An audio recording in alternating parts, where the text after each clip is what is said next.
Nothing is more important to the American Legion than preventing veteran suicide. I am excited about this next panel because this is a discussion that we need to have and continue to have as long as there is one veteran contemplating his or her life. We need to hear ideas, and we need to always listen. With us today is Chip Ganassi Team Manager for the Extreme E program, David Berkenfield. Dave is a veteran of the Navy SEALs with more than 25 years serving in the United States military special operations community, retiring as Special Operations Senior Chief. As every member of the Navy knows, if you want straight answers, ask a chief. Ladies and gentlemen, let's give a warm welcome to Dave Berkenfield. Thank you, Commander. Thank you. I'm going to call 2 additional teammates up here, and we're going to get this really critical conversation started. Master Chief Retired Sean Dowling. Sean and I were teammates for a long time, and we're really grateful to have him up here. He drove down from Virginia Beach last night to take part of this, so thanks, Sean. You're welcome. And Mark Tangney. Mark is a great friend, and that's why we're here. We're going to tell the story of our friendship, Sean and I's friendship, and Mark and his wife Elena, who is also here. Senior Chief Retired Mark Tangney, please come up as well. Have a seat, guys.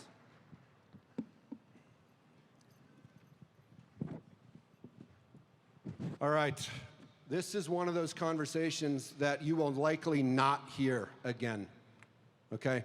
This is one of those conversations where I ask you to take a breath, be quiet, put your phone away, act like this is the most important conversation in the room right now, because it is, all right? I apologize in advance for some colorful sailor language. On the stage right here, you have 80+ years of senior enlisted leadership, and we're just going to tell it how it is, because that's what we need to do now. We need to tell this story exactly how it is, in its raw form, and we need to create action behind that. You, as members of the Legion, are that action. We're in every state. We're in every county. We're in every little small town.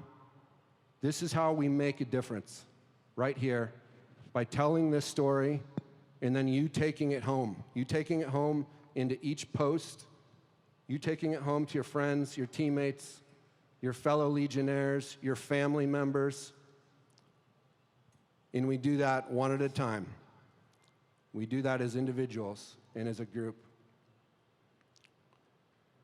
I'm going to start this by reading a text thread between Sean, Mark, and myself 1 year ago. I'm done. Leaving hospital. I don't give a shit. Not a fucking person is listening to anything I'm saying. Trust me, Dave. If I was good before, I am not now. I don't give a fuck about anything right now.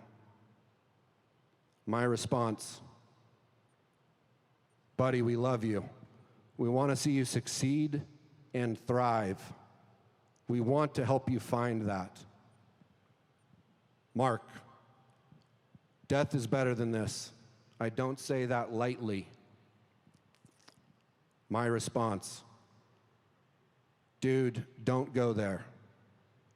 My older brother committed suicide, and I miss him every fucking day.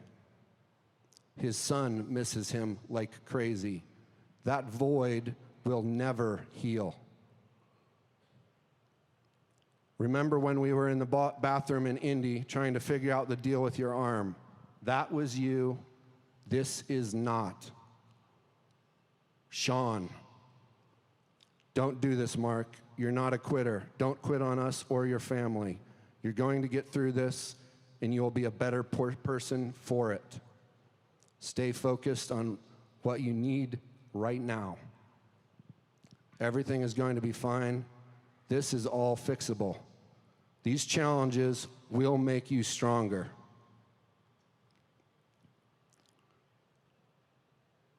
24 hours later, I got this from Mark. I'm sorry, guys. You are the best friends I have. I've seen that time and time again.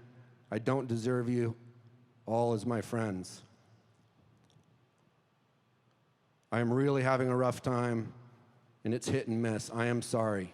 I'm trying. I'm trying really, really fucking hard. That was 1 year ago. It's been a little bit of a journey before that and a little bit of a journey after that.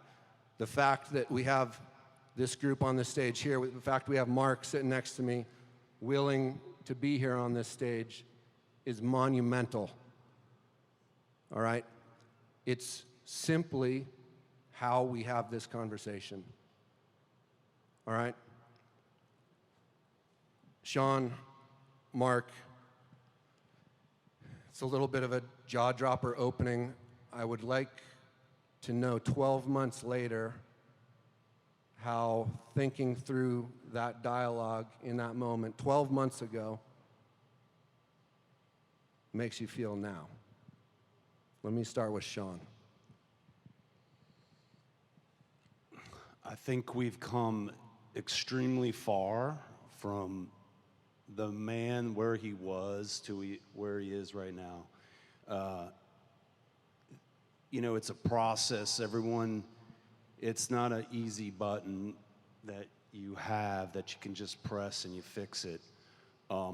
Mark, knowing who he was and how he dealt with issues and problems and challenges, to see him get to that point, you know, we kind of saw him going in that direction when he 2 or 3 years prior to that.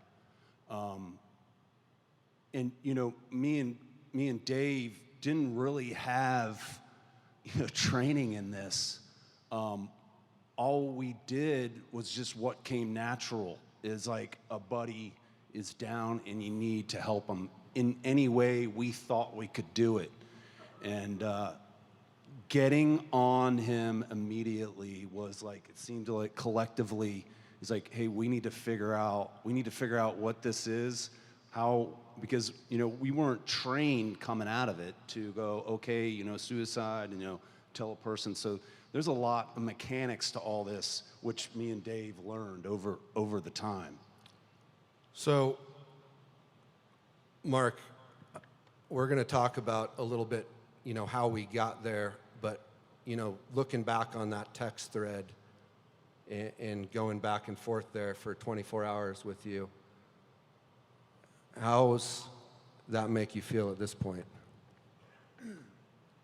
Well, I feel like if I didn't have that phone number to call you and call him, I don't know what I would have done. A little closer to your mouth. Up here. Yeah.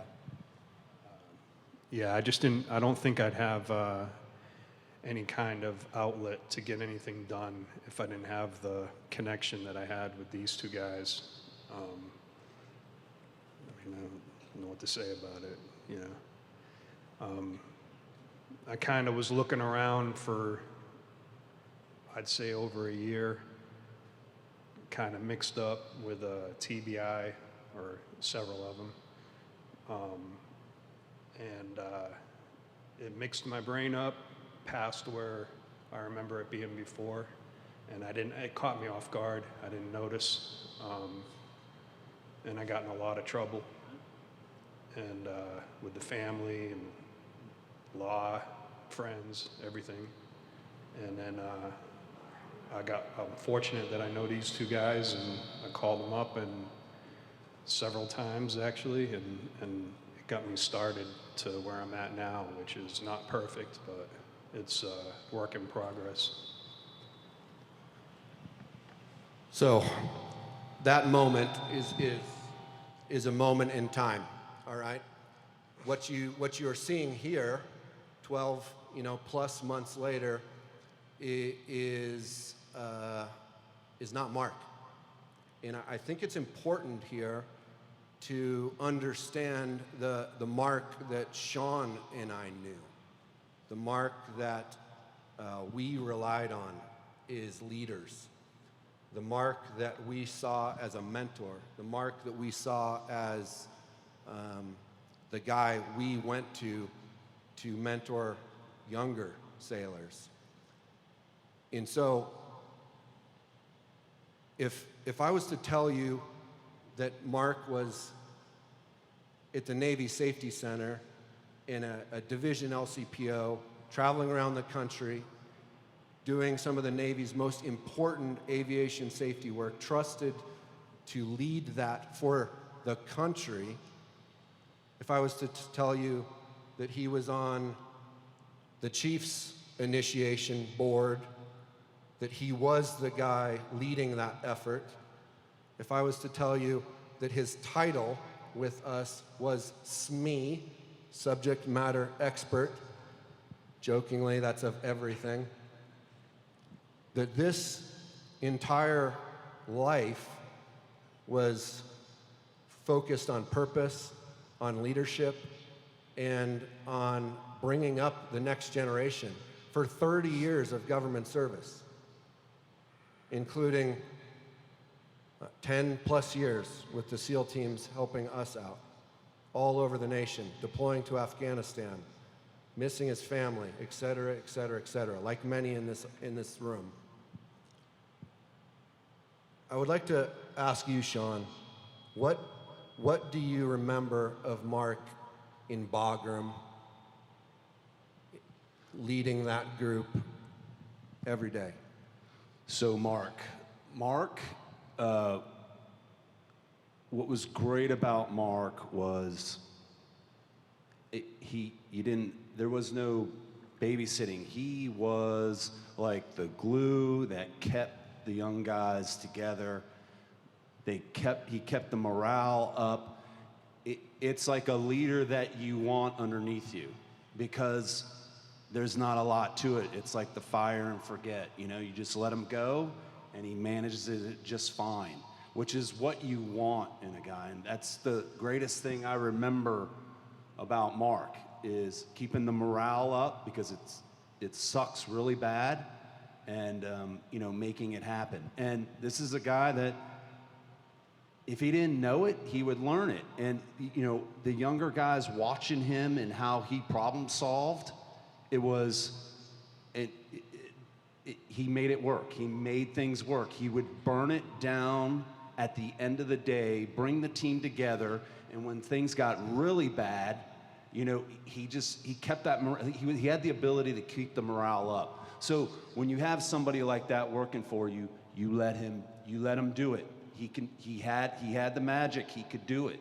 So he was stellar. And when we started seeing him go, and we kind of saw a little bit of the writing on the wall with the decisions he was making, slowly going down, like that camaraderie he was looking for, that team mentality, getting together with the boys and having a good time. He was all about the team.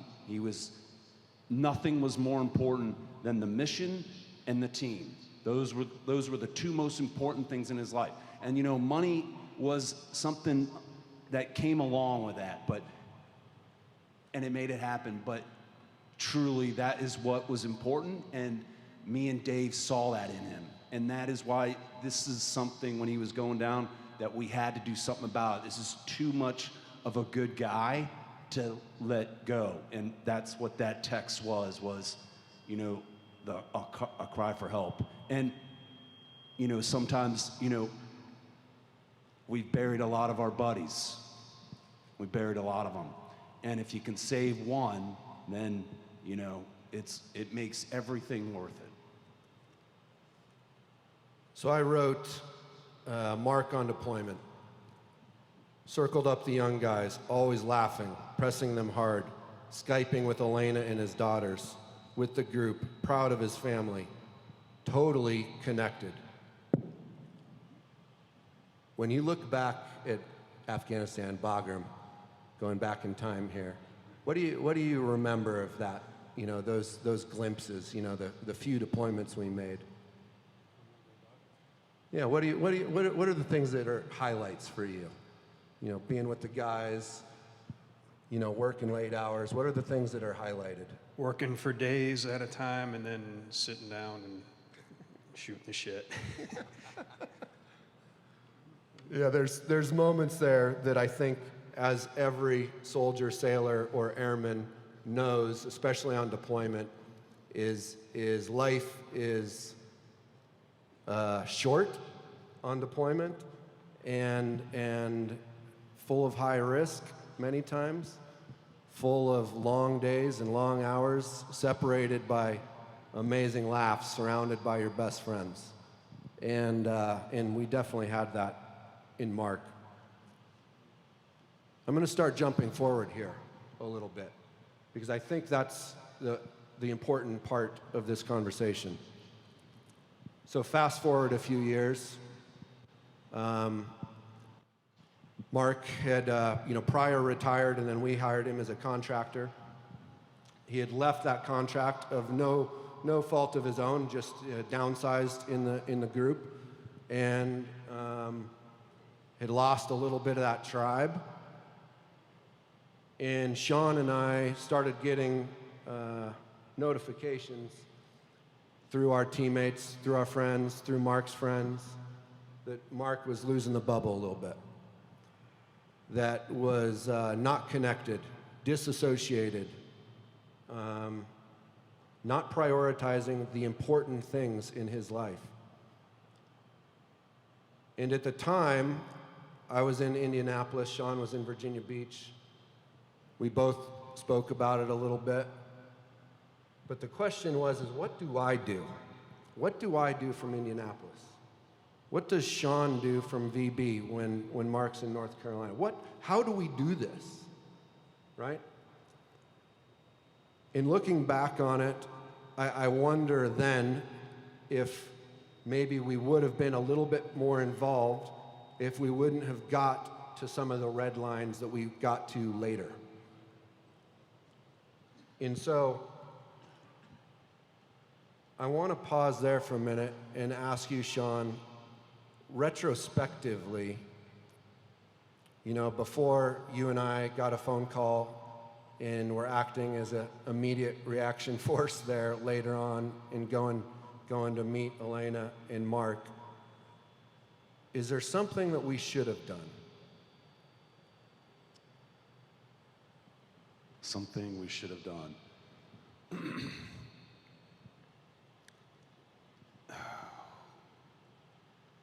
I guess the thing is like what I always default to is I guess it just wasn't just knowledge of how to navigate through this, like some type of, maybe education or of what we should have, at least make an initiative to start. So like a plan would probably be, if we had a plan, immediate plan, which we kind of did. It kind of evolved as me and Dave were kind of figuring this out. One was basically make sure everybody knows, everything is going to be okay, and then come up with a plan. It's hard to execute that plan because, people have lives and they work and, they got responsibilities and but I think bottom line is the plan. I threw that one for you as a hot softball, and I did that because it's something that we've spoken about a lot. Be committed to, if you are going to commit to this, if you are going to say, I want to make a difference in another veteran's life, in a teammate's life, that's it. That's where it starts. The next step is education. The next step is making a plan, knowing where you are going to start. Those are things we did not have. We did not have them. What we had is step one, right? Step one was, we're going to do this. We're going to figure it out. Whatever it takes, we're going to figure it out. So how do we get here? All right. Mark has a love for motorcycles. He has a massive love for motorcycles, maybe more than any other man I know. Actually, I'll say more than any other person on the planet, okay? Probably to his detriment now. And I will tell you this, and this is the depth of that love. 40 to 50-minute commute to work each direction. It's December. It's snowing. Mark's riding his bike, right? Back and forth. Mark, what do you got going on? I'm going on a bike ride. What day is it? Saturday. Well, and Sunday, and Monday, and Tuesday. It was something that he was so passionate about that to all of us who also owned bikes at the time, we couldn't keep up. There's not a chance that we could keep up. But what also happens with that is, in my opinion here, is you start being in traffic a lot, right? Every day, for hours on a bike, okay? In the twilight, in the dusk, in the country roads. What happened to Mark multiple times is Mark had a series of motorcycle accidents that did some significant trauma to Mark's brain. We are still chasing that now. Some of these accidents are a little awkward, and I'm going to let Mark talk about a couple of the funny ones. They're funny now because he's here and we're talking about it, but you know, this is what Mark was dealing with. Let's talk about the owl. It's just one of the crashes. An owl hit me in the face and knocked me out on my bike. Yes, an owl hit him on the bike and knocked him out. All right, how about the deer? I've hit 3 deer, 5 actually. Gone down on the bike on 3 deer. I got an owl that knocked me out, and then some road hazards, and then one collision on 64 in Virginia. That's when we started calling him Crash. Literally crash. So we can joke about that now, and I'm grateful that you're still here. We were always worried about you when we heard that you had another crash. But the fact is on one of these crashes, he was on the side of the road for 45 minutes without help. If you know anything about concussion and concussion issues, follow-on issues, repeated concussive trauma is huge, okay? Multiple concussions back to back to back are an indicator of significant TBI, all right? The symptoms of TBI here: impulsivity, loss of rational decision-making, aggressive anger, short-fused, pulled back, feeling of remote and distantness, uninterested in life, dangerous inhibition. That is a clinical description of what we saw in Mark. All right? Those are things that we recognized. Those are things that we didn't know exactly what to do until, frankly, it was too late. That too late happened about 18 months ago when I received a phone call from Elena that said, "Mark, we're in deep trouble. We need help. You are the only person that I know who to call." The story of that night, I'll leave for another day, but the fact is upon further investigation, I flew to Virginia immediately, circled Sean up. Mark was very close to what I would call a suicide by cop with the local sheriff's department. And I'm super proud of both you and Elena for stepping through that moment and realizing that life is better. Sean and I went to court with both Mark and Elena, and at that moment said, we need to make a plan here. And that was what Sean was getting at. We had no guidance.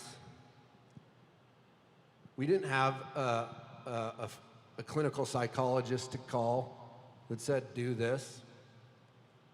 We were navigating murky waters. And what we realized between the three of us, sitting after a court date, talking about what's next, was we need to focus on the simple shit. And that simple shit has got us through every single day and every single week. And now we're looking at the big picture. Now we're looking at brain clinics. Now we're looking at finances. Now we're looking at families. Now we're looking at how we don't do this again. This moment here is a part of that.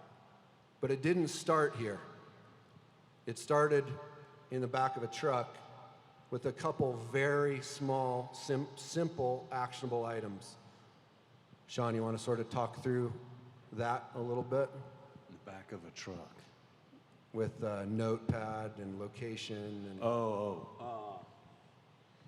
Yeah, so basically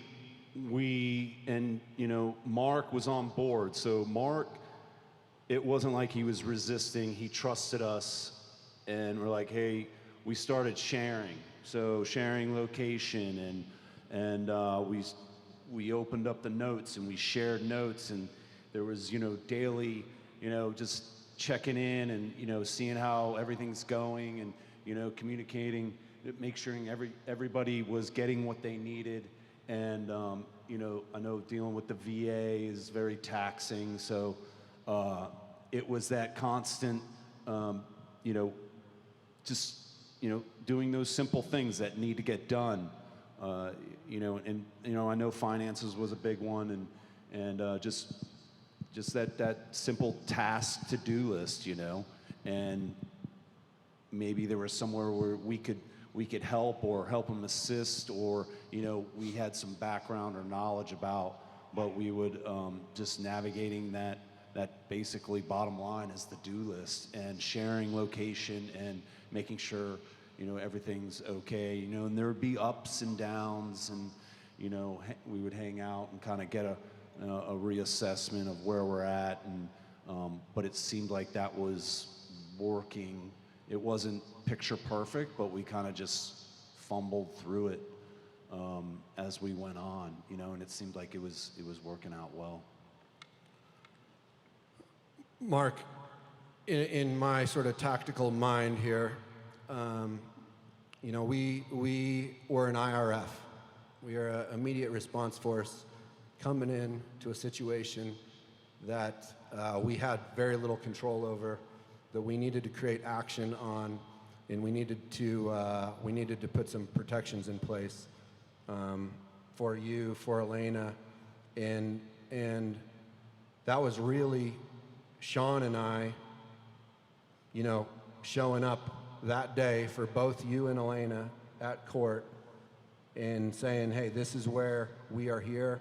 It doesn't matter what happened. It doesn't matter where we're at now, but we're here, right? And part of that was, a long history of trust between the three of us. But part of it was also,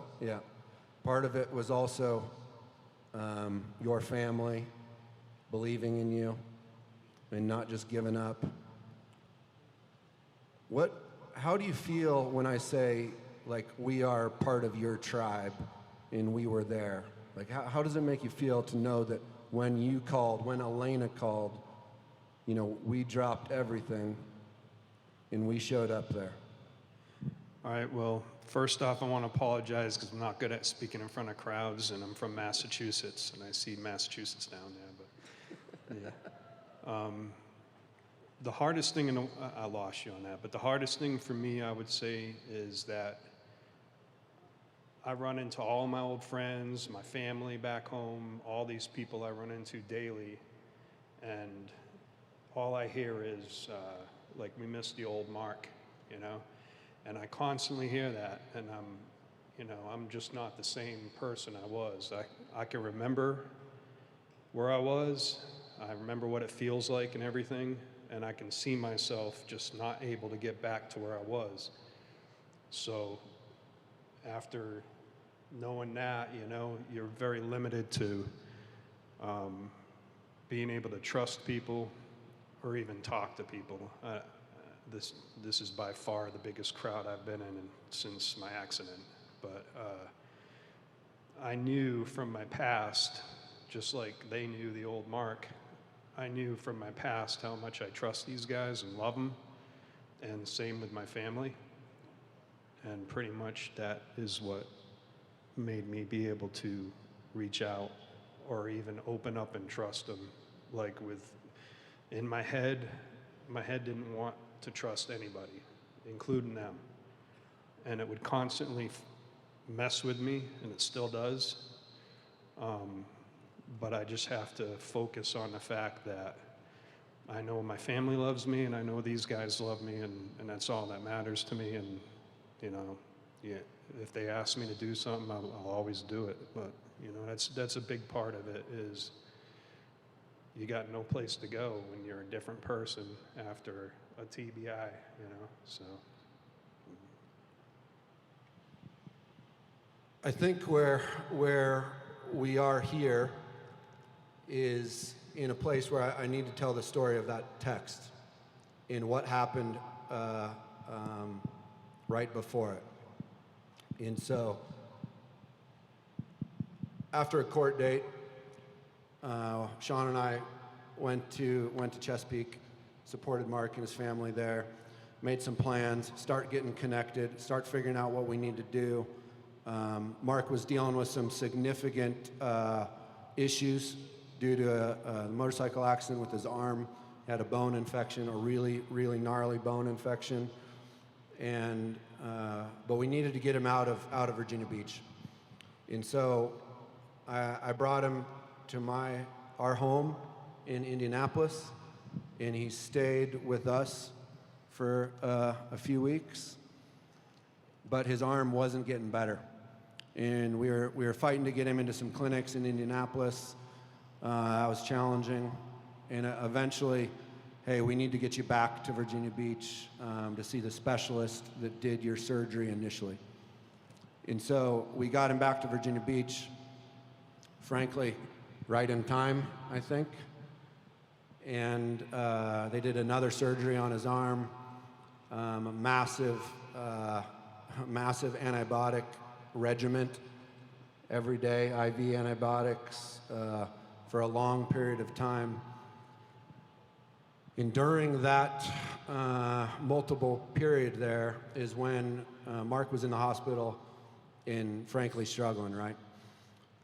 I'm in Atlanta at a IndyCar race. Sean's in Virginia Beach. And, we start having this conversation. Because that wasn't the first conversation that we had. This was months after we created our group text, right?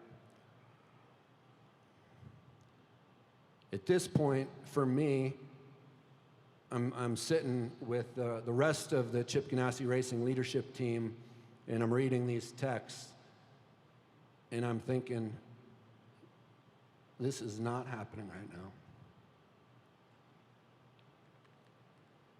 And so I showed one of these texts to Chip, and I said, I might need to leave, like now.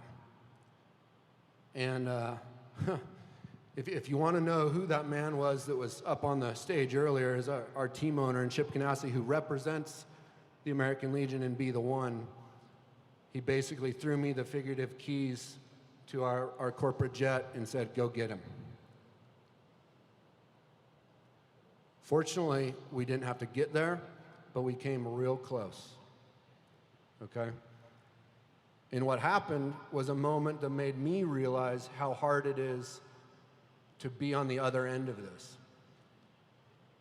And so Mark is in the hospital. Sean and the three of us are on text. I'm concerned for Mark. I figure out what hospital he's in. I start making phone calls. I make phone calls to the hospital 800 number, to their reception, trying to get in touch with an administrator. It was incredibly challenging for me to get anywhere into the navigate the hospital system, to talk to a charge nurse that knew where Mark was. It took me over an hour and a half to get in touch with the right person. And finally, it took me screenshotting the text thread that Mark and Sean and I had in sending it to the charge nurse for the charge nurse to actually admit that they had Mark in the hospital and then have a conversation with me. As someone jumping into this in a moment of trying to help, you are going to hit roadblocks, all right? And those roadblocks will be seemingly insurmountable, for sure. After an hour of being on the phone, I had a moment of, is this worth it? And that lasted about 1 millisecond. And then I said, yes, this is worth it. And I stayed on the phone. And eventually we got Mark's charge nurse. They came in. The doctor spoke to you a little bit. And then Mark called me. A different version of Mark called me, super appreciative of looking out for him, for caring, and stepping up. That was that moment. That was the moment that needed someone to jump in and also needed Mark ask for a little bit of help. So today, we are 18 plus months away from that. Life's a journey. Every day, I think, is still challenging. We're still fighting, healthcare bills, $100,000 plus in healthcare bills, which I'm still trying to figure out why we can't get them covered here. So it's just one thing after another, but we're going to keep fighting. Sean and I are going to keep fighting. Elena's going to keep fighting here. Mark's going to keep fighting. And today, I think, is a really important moment because Mark is sitting on the stage. If we look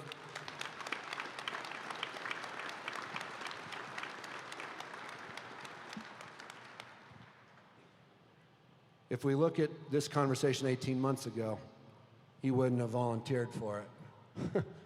Not a chance. Last week, Mark, you mentioned to me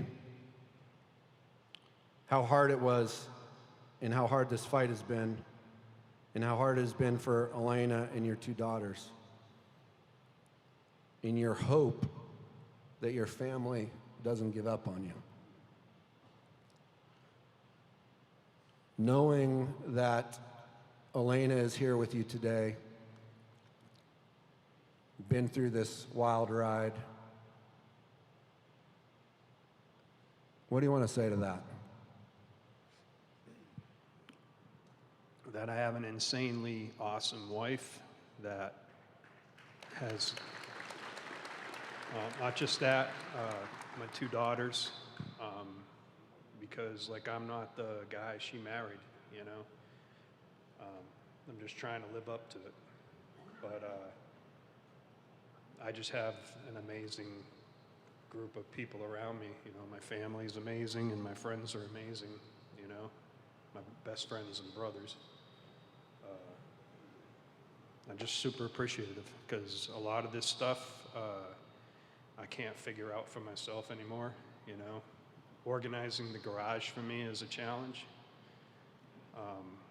And even keeping my cool, that's a challenge too. And my motorcycle's broken, so I'm not too happy. Sean, I'm gonna close this up here in 1 minute, Sean, but I want to give you an opportunity to sort of close up from your perspective here. One is thank you for having me, inviting me down here to kind of help contribute to this issue of suicide.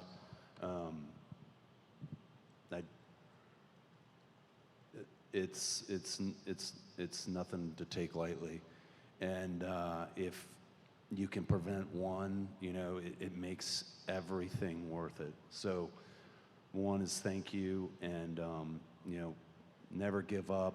And I know you hear it; everybody hears it. You know, keep an ear open for it.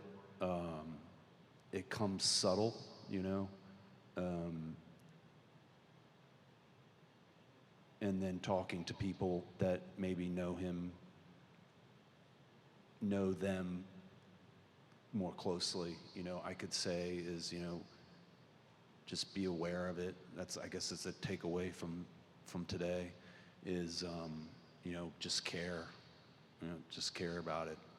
Especially the guy, you know, not, you know, everyone you should care, but, you know, the guy served his country and unfortunately had some issues, and just take care of your brother. So I'm going to finish this up with a couple things. Very simply, be involved, right? Be involved.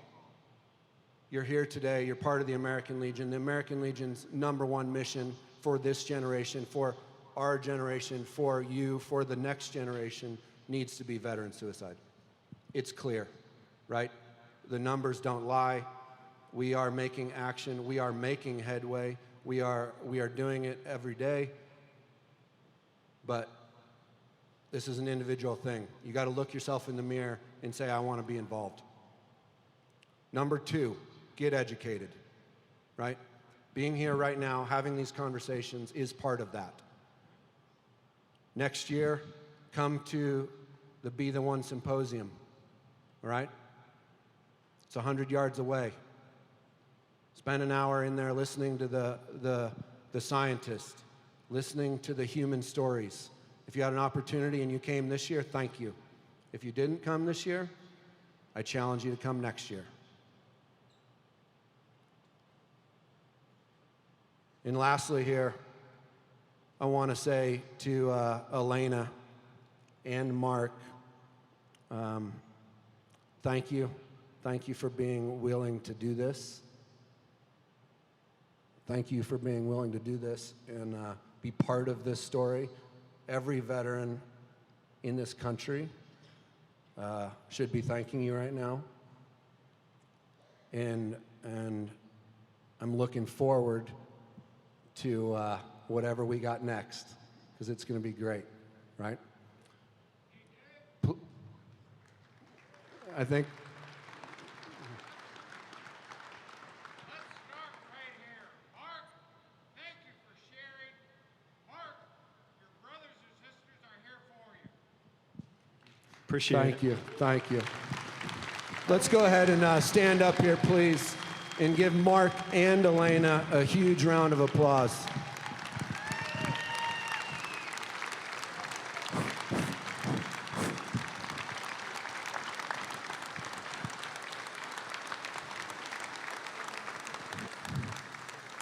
Gentlemen, can I have the floor a minute?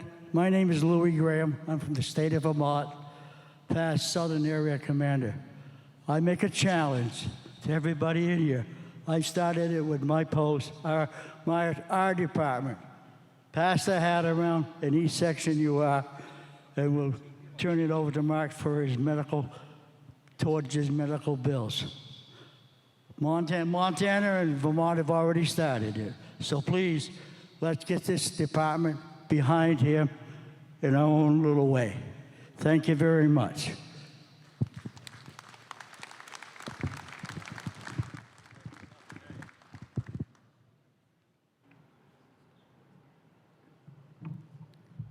Remember, you can be the one.